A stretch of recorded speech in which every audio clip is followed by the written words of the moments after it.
Hi gang, Scott here, and welcome to In Post. Thanks for joining me today. This video is a live edit, live in air quotes. I'm not live streaming, but I am taking a photo I've never worked on. We turn on record, and I process it start to finish. So you get all of the thought process and somewhat of my ramblings as I work through the photo and make the edits. If you like videos like this, check out two things.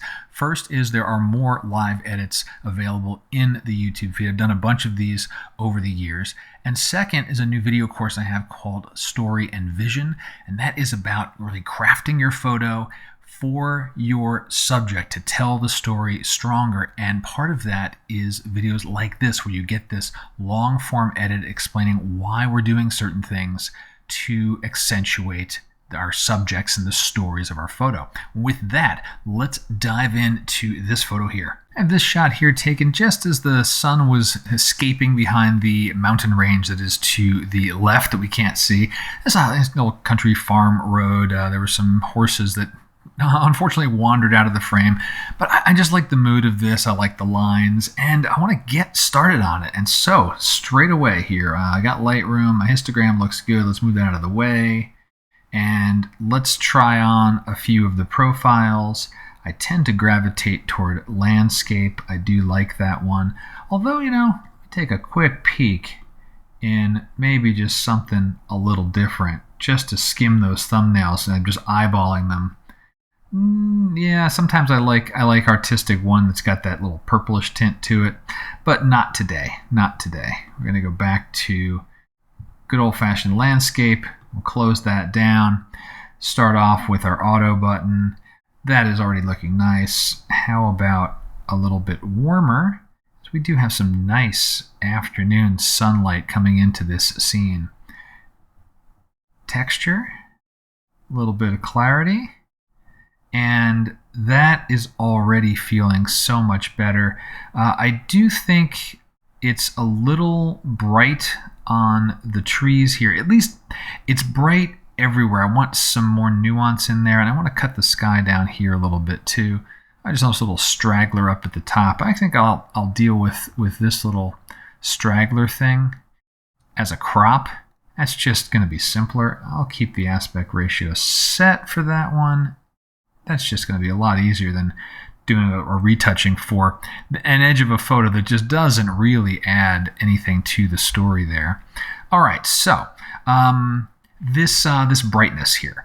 Let's tackle two things. The sky. I'm going to grab a gradient, drag this way, and exposure is low. Range mask, color, picker. Give me some color. I think I got too aggressive on that pick. I hit the sky, or I hit the tree. To put that away, okay, take a look at what we got here. All right, there we go. Now we're getting somewhere. That means I can take that down. I can cool it down a little bit with the temperature. Take that exposure down a little more. What ultimately drew me to this photo is the way that the light was hitting this tree here.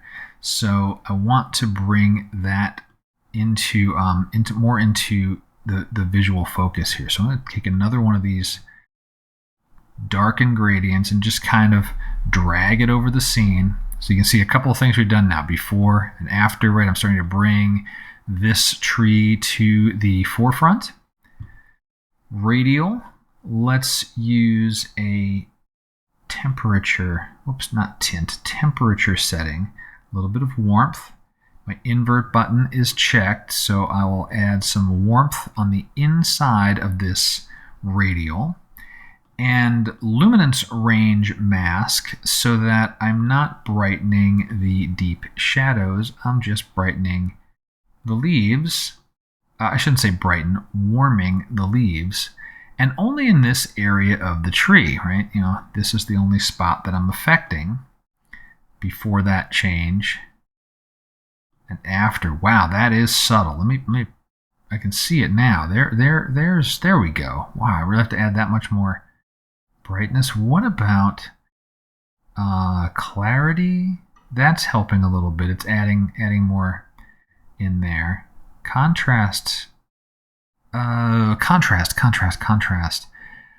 maybe to deepen some of the shadows there. Not so sure. And as I'm starting to play with this, I'm now thinking about potentially some kind of glow look or something that's a little dreamier, and maybe almost impressionistic. There's a lot of detailed leaves out here. Let's hold on to that thought here. I'll keep that change. Let me get that radio open back up again and adding a second one. Same spot, duplicate it. So I'm affecting the same area, more or less. We'll shape it. I'm thinking tree branches right now. I want to get the tree branches. Make sure I have the right one selected. Good. Range mask back open, but instead we're going to hit the deep parts. We're going to hit the shadows and not warm them up. Actually, no clarity, just take them a little bit deeper. Doing a dodge here, right? We're doing a dodge.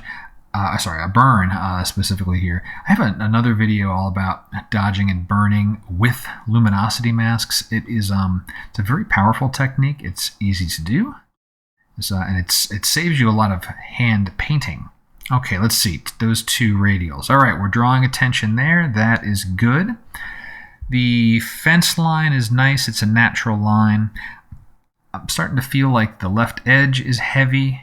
Let me crop. And let me change my overlay here. Shift O. Just use a triangular one. I do like that coming in from a corner. Make sure I have breathing room here, not getting too cramped. Let's turn off the freeform. I'm not married to an aspect ratio.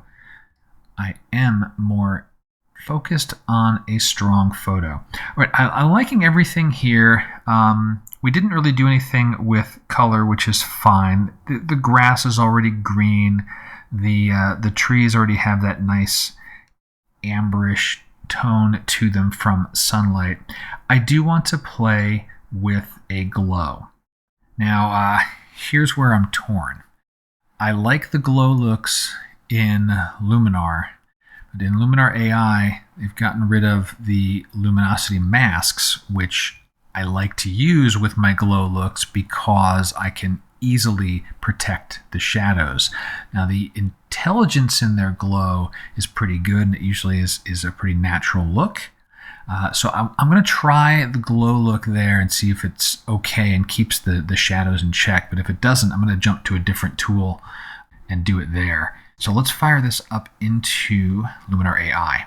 Okay, here I am in Luminar. Let me get into the edit portion. Down in creative, we have a couple of different glow looks. We have mystical and we have glow. Let me start with glow. Orton is a good one, and I'll just start pushing that slider. Okay, and it gets very dreamy very fast. And what I need to be careful of is with the tree trunks, because I don't want to lose that detail. And thankfully, the intelligence that's in Luminar's glow sliders is pretty good. It's recognizing what's brighter, what's softer, and doing a good balance. Because there is this directional light and there are these brighter sides to this tree, some of it is unavoidable. I mean, what happens? What glows? Lighter things glow. That's what goes on. Darker stuff. Oh, little robin there too. How about that? Darker stuff doesn't glow. And notice the fence. If I push it really far, I can make everything glow. But the fence, if we keep this as an accent, the fence is staying, dark and crisp, and that's nice. So that's one option. Let me try mystical with the same idea, right? Mystical does the same kind of thing.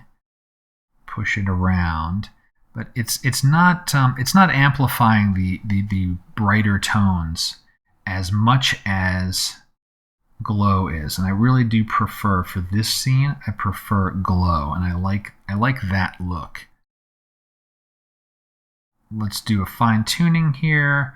Let's check contrast, keeping our darkers dark. I don't want to change warmth. I like the tone of the photo.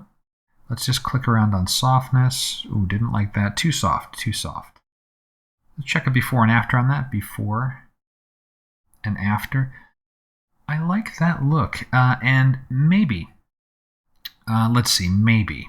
Let me see if this is, I don't think it's necessary. I was thinking, or it was in my head, I was thinking about, do I want to brush away any of this look from the tree trunks, or at least the first few? I can't do a full-on luminosity mask, although as I think through it, a luminosity mask wouldn't solve the problem here because there's such these bright areas on the part of the tree that's facing the sun. So the luminosity mask would not address my concern. But I don't think I need to have anything else done to that. I think the balance is good. And that is fundamentally it. I'm noticing a couple little things with the crop that I want to fix, but I can do that back in Lightroom when I return this photo over there. So let me actually do that. Let's hit apply. There's a couple of minor things on the edges of the frame that are a little distracting, but it's much simpler just to crop it away. All right, so back into Lightroom. I've got my TIFF file from Luminar, R key for the crop. I just want to take care of this little distracting element on the right side. And the same thing here on the left side.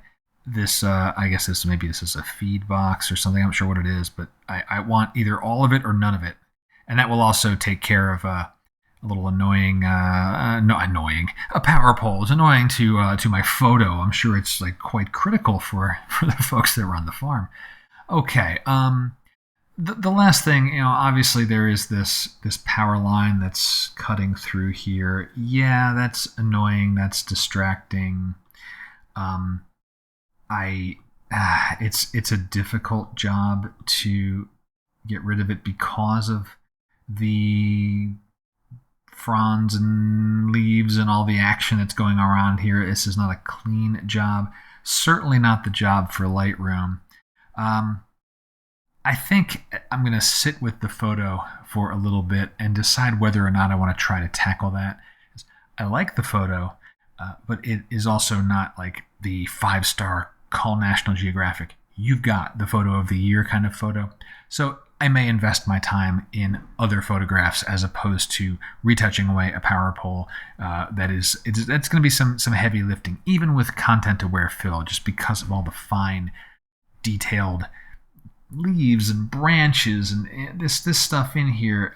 Can it be done? Absolutely. It's software and it can all be done. But that's some heavier work. And I think I'm going to stop with this here. I mean, I guess if I add my vignette, right? Effects area. I'll add my vignette. And let's go ahead.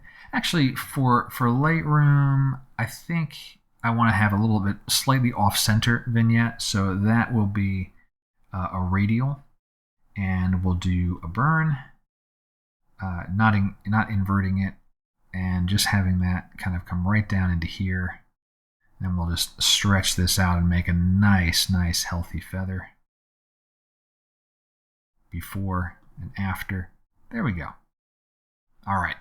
Now I'm finished. Okay, we're done with that photo. I hope you enjoyed the edit and give you a little idea of some of the stuff that goes through my mind when I'm working on an image. If you got any questions, go ahead and drop them below. And until next time, my name's Scott Davenport. Have fun.